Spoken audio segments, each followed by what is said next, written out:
Assalamualaikum warahmatullahi taala wabarakatuh. Alhamdulillah, kita sekali lagi diberikan kesempatan untuk meraihkan Hari Raya Aidilfitri, hari kemenangan setelah sebulan menjalani ibadah puasa di bulan Ramadan yang penuh keberkatan. Saya ingin mengucapkan selamat Hari Raya Aidilfitri, maaf zahir dan batin kepada seluruh warga maritim Malaysia, komuniti maritim dan seluruh rakyat Malaysia. Dalam kegembiraan menyambut Syawal, kita tidak boleh lupa akan tanggungjawab kita dalam memastikan perayaan negara terus selamat dan terpelihara.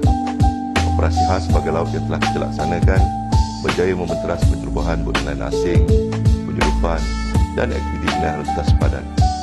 Dengan 1,200 tangkapan direkodkan sepanjang tahun ini, saya ingin merakamkan setinggi-tinggi penghargaan kepada semua anggota keselamatan yang bertugas sepanjang musim perayaan dalam memastikan keselamatan perayaan negara tanpa mengira waktu dan keadaan.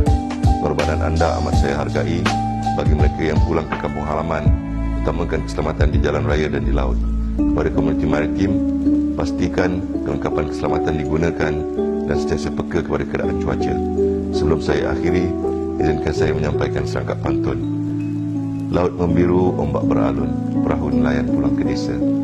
Salam Aidilfitri, ikhlas disusun, mohon kemaafan seterus rasa. Sekali lagi, selamat Hari Raya Aidilfitri, maaf zahir dan batin. Wassalamualaikum warahmatullahi wabarakatuh.